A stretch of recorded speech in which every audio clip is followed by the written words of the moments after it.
Olá você que está aqui no meu canal, sejam bem-vindos. Meu nome é Clayton, prazer enorme estar aqui com vocês. E hoje eu vou estar falando como é a rotina, né, de ser professor em escola pública aqui nos Estados Unidos. E estou fazendo esse vídeo porque eu já fiz alguns vídeos falando como é o processo para você se tornar professor, como você validar o seu diploma, conseguir sua licença, isso varia de estado para estado. Quanto que você gastaria para poder validar o seu diploma, quanto tempo custaria o prazo aí para você conseguir sua licença, os passos para você, desculpa, ter entrevista, desde da construção do teu currículo, a entrevista, e você conseguir a vaga de ser professor. Mas hoje eu vou estar explicando como é que é o dia a dia em escola pública aqui nos Estados Unidos, tá bom? Então, se você é novo no canal, seja bem-vindo mais uma vez. Você que não é inscrito no meu canal, por favor, se inscreva. Eu gosto de analisar a parte analítica do meu canal e eu vejo que tem 90% que passa pelo meu canal aqui, olha o vídeo, curte, excelente, mas se pelo menos em uns 2 ou 3% conseguir pelo menos tirar um pouquinho, não custa nem um segundo, você se inscrever no meu canal, deixar o seu like, compartilhar, isso vai me ajudar de uma forma assim imensurável, tá bom? Mas vamos lá. O dia a dia, como é que é a questão da rotina, alguns procedimentos na escola pública, o que é diferente, o que é parecido com as ah, escolas particulares e públicas no Brasil. Primeiro é que a gente já inicia o nosso trabalho às 7 e terminamos por volta das 3. Terminamos oficialmente, mas sempre tem atividades extras. Ou seja, você não tem 2 turnos diferentes como no Brasil. Um turno da manhã, um turno da tarde. Então, ele é integral, onde a escola oferece para os alunos questão do lanche, todo o suporte e também atividades extras curriculares também, esportes, teatro, música e tantas outras coisas. Isso também varia, depende, porque em escolas high school, né, ensino médio, tem um outro tipo de pedagogia diferente, com uma quantidade maior de componentes curriculares. Já no ensino fundamental 2, né, como a gente pode comparar o middle school, da quinta série até a oitava série, lembrando que a nona série é considerado já ensino médio. Então, isso varia. E como é que é se desenvolver enquanto professor? Eu tenho algumas formações, né, na área de teologia, filosofia, pedagogia e 3 mestrados. Mas, ah, quando foi validado a minha licença, né, de acordo com as minhas graduações, eu sou um professor de Social Studies, ou seja, de estudos sociais. E o que contempla estudos sociais aqui nos Estados Unidos? Geografia, história, né? Geralmente o plano de ensino varia de estado para estado, mas em geral histórias mais voltadas à questão do local, seja o estado ou os Estados Unidos como um todo, para você se abrir um pouco para outros países dentro da história. Isso depende muito, né? Se está dentro do plano, se você quer enriquecer, usar um pouco de assuntos mais transversais, multidisciplinar os assuntos, com a geografia mundial, para falar um pouco sobre Roma, falar sobre Grécia Antiga, sobre Egito, Mesopotâmia, entre outras coisas. Isso aí o professor ele pode fazer, mas o foco principal está relacionado aos Estados Unidos. As questões sociais, cívicos, né, cívico do país, e também sou professor de ciência. Então, eu trabalho em 2 áreas, né? O outro eu tive que ter a certificação.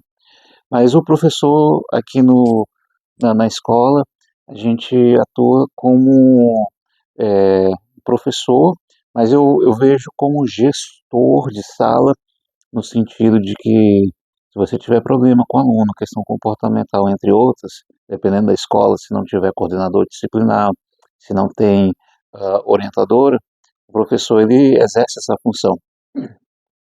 Ele tem que buscar estratégias para resolver esses problemas. Se o aluno está com dificuldade também em avaliações, dificuldades acadêmicas, entre outras, o professor vai buscar soluções para tentar equacionar esses problemas. Uma vez que ele não consegue, ele vai entrar em contato com os pais. Tanto é que em cada sala o professor tem um telefone, ele entra em contato, seja por telefone, por e-mail, mas ele está sempre gerenciando tudo o que acontece. Em última instância, se não tiver já dentro do alcance do professor, aí ele já aciona o diretor, né, o principal, né, como é chamado o diretor, ou assistente principal, né, no caso aí o vice-diretor, para estar resolvendo as situações que fogem um pouco do professor. Então veja que é importante o professor ter conhecimentos pedagógicos, né, conhecimentos psicológicos para tentar lidar com várias situações, já que no Brasil você tem departamentos específicos, né? Se o aluno está com dificuldades de concentração, entre outras, dificuldade em relação ao aprendizado como um todo, tem a orientação, né? Orientadora, em alguns casos até psicopedagogas, para estar trabalhando determinados déficits, a coordenadora, para tentar mediar determinados assuntos entre professores e pais e alunos, mas no caso aqui, dependendo da escola, você é como um gestor. Há escolas um pouco maiores, que varia também o tamanho de escola para escola, existem mais de 8 orientadores, coordenadores não tem coordenadores, isso já é mais um trabalho de vice-diretor junto com o orientador, e a forma como a gente conversa também com os alunos para lidar com determinadas coisas é sempre um lado mais positivo, né? A questão psicológica, a psicologia positiva, sempre motivando, sempre orientando, mas incentivando o máximo possível para que o aluno possa conseguir os seus êxitos. Ah, existem atividades extras em que o professor ele pode também atuar como coach de voleibol, basquetebol, golfe, tem golfe, né, ensino médio, mas tem beisebol, então o professor pode ter esse tipo de atividade extra. O professor ele pode ser tutor para alunos que têm dificuldade de aprendizado. O professor também pode atuar com determinadas atividades extras, como clube de ciência, astronomia e tantos outros também. São opções, né? Os pais gostam muito disso e os alunos se envolvem com esse tipo de atividade extra. Ah, as avaliações, tem uma coisa que eu acho muito interessante, porque dentro de um plano de ensino da escola, você segue, existem questões bimestrais ou trimestrais que variam de escola. E aí tem as suas datas específicas para cada avaliação, que tipo de meta avaliativo o professor vai estar utilizando, seja atribuição de notas, dever de casa, trabalhos, seminários, projetos, entre outros. Bem, aqui a gente tem um diário que é online, né? Já no primeiro momento você já insere já para a secretaria através do sistema online, é muito prático, rápido. Ah, as suas avaliações, você é livre para desenvolver o seu método avaliativo, seus instrumentos avaliativos. No caso, elas são semanais, e aí cabe ao professor visualizar que tipo de avaliação ele vai estar trabalhando no bimestre, toda semana, mas ele tem que ter essa avaliação, aquela nota. Essa semana eu vou estar trabalhando questões de participação dos alunos em relação a determinado conteúdo, então eu vou atribuir notas. Próxima semana eu vou aplicar um quiz, né, um mini teste. Na próxima semana, questionário, trabalho, seminário, ou seja, eu posso construir e mensurar quanto que vale cada avaliação. Então, o professor tem essa flexibilidade, ele não precisa ficar correndo com o conteúdo, as coisas fluem de uma forma é, natural. O professor ele consegue identificar aí nas suas classes o ritmo de cada turma, dos alunos, e é muito mais personalizado, porque quando eu tive a oportunidade de lecionar no Brasil, eu tinha, seja no fundamental, ensino médio, quase 50 alunos por turma. Eu já tive escola que eu trabalhei, eu já estava com quase 1.000 alunos, 32 diários, era uma loucura. E sabe que trabalhando em escola particular você ganha por hora aula, e quanto mais hora aula você tiver, né, obviamente o teu salário aí tem aí é, um bom salário no final do mês, né, vamos colocar dessa forma. E aqui se trabalha com 3 turmas, né, você vai fazendo um rodízio, ou seja, uma aula de ciências, uma aula de social studies, matemática e inglês. Aí faz esse rodízio, tá? Ah, então, o que eu acho interessante? Porque a gente tem estourando 15 ou 12 alunos em sala de aula. Então, a aula é muito mais personalizada, você consegue identificar determinados problemas com o aluno e você consegue ajudá-lo de uma forma mais, um foco maior no aluno, visando realmente quais são aí as problemáticas que a gente pode estar ajudando os alunos. E aí, infelizmente, né, no Brasil você não trabalha com essa qualidade pela quantidade de alunos que você tem e também a questão da burocracia, né, você preencher milhares de diários, planejamentos, ah, escolas que pedem para você, obviamente, tem um teste. Primeira chamada, tem a segunda chamada. Se você trabalha em turnos diferentes, você tem que fazer 2 tipos de provas diferentes. Uma prova para matutino, diferente do vespertino. Tem a questão da recuperação, tem a correção de provas. Aqui a gente faz tudo, nós fazemos tudo online, existe dentro das plataformas. Você construir a sua prova e uma vez que o aluno termina a prova, o programa fecha, já ali já sai a nota, já é lançada a nota. Então, as coisas são bem mais práticas, né? Então, os quadros interativos, a tecnologia que você utiliza também, você otimiza as aulas, e otimizar as aulas faz com que você desenvolva mais projetos práticos com os alunos, então isso facilita bastante. Então, a política também de trabalho com diretores te dão total liberdade. Se você tem projetos para fazer, eles dão carta verde para que você possa desenvolver os projetos.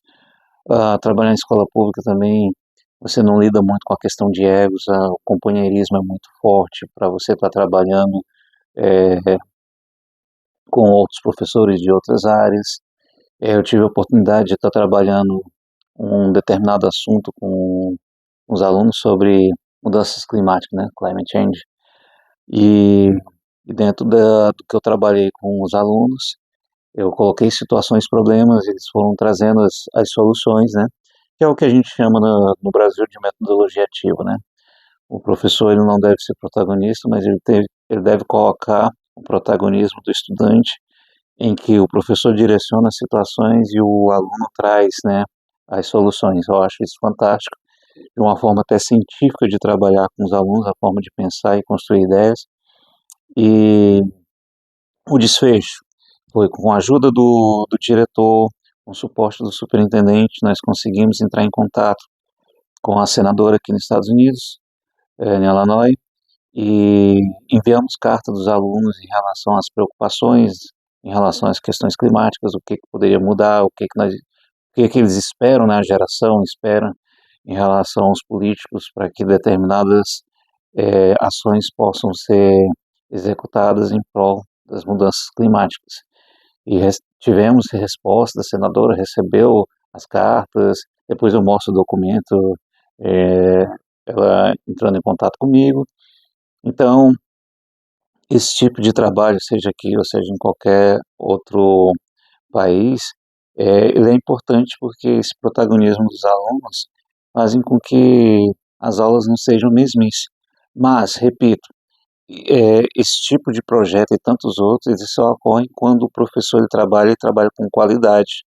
né? Você não precisa ficar correndo, nossa, eu tenho que encerrar esse conteúdo porque eu já tenho prova, já tenho isso, tenho aquilo. Ou seja, a avaliação ele não é o fim, né, mas ele é um processo contínuo para que o aluno possa ter um crescimento e esse crescimento cognitivo do aluno possa fazer sentido para ele e seja prazeroso. Tá? O que eu posso dizer mais em relação a trabalhar em escola pública aqui nos Estados Unidos? É, você também aprende, né? Eu sempre coloco da seguinte forma: um professor não é eterno estudante, está sempre aprendendo, mas dentro de uma perspectiva de um universo internacional, você acaba aprendendo questão de vocabulário e tantas outras coisas. No dia a dia você vai aprendendo. A questão comportamental dos alunos, que muitas pessoas me perguntam, nós trabalhamos com a geração Z, né, uma geração aí que é parecida em qualquer lugar, questão comportamental, questões emocionais, elas são bem parecidas, mas aqui existe um peso muito grande, né, um aluno que comete determinados deslizes, aquilo fica registrado, né, e ele pode ter consequências para o futuro, em termos de trabalho, em termos de college, isso aí pode ser tanto positivo quanto negativo. A forma também como os alunos eles se relacionam com os professores, porque ele pode precisar de um professor, uma carta de recomendação, para que ele possa ir para um college, isso tem um peso grande.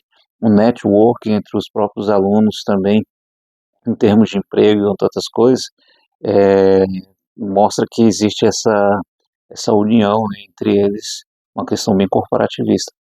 Mas deixe seu comentário, faz uma pergunta também relacionado como é que é o ensino aqui nos Estados Unidos, para a gente fazer uma comparação com o Brasil, tá bom? Ah, obrigado mais uma vez por você estar aqui com a gente, o canal está crescendo, graças a vocês.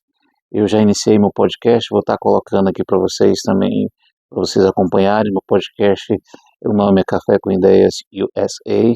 Ali já tem um outro tipo de vertente, onde eu falo mais sobre questão de business, motivação, questões mais abrangentes, não está relacionado aos Estados Unidos, mas eu deixo também como opção para você estar me acompanhando lá. Mais para frente, quem sabe eu trago o podcast junto com o meu canal no YouTube. Muitos gostam de fazer comentários ou perguntas mais particulares em relação a como morar aqui nos Estados Unidos, entre outras coisas, vão até o meu direct no Instagram. Vou deixar no Instagram aqui também. E também acesse o nosso site. No site você tem muitas informações sobre estados, dicas de viagens, conexões com determinados departamentos é, daqui do governo dos Estados Unidos, caso você esteja viajando, passando por aqui, tem algum tipo de situação que você precisa resolver, tem links, telefones e tantas outras coisas. É um site blog muito rico, com muitas informações, muito atualizado. Então, vou deixar aqui o endereço www.livingamericandreams.com. Então, esse é o vídeo, gente. Obrigado mais uma vez e até a próxima.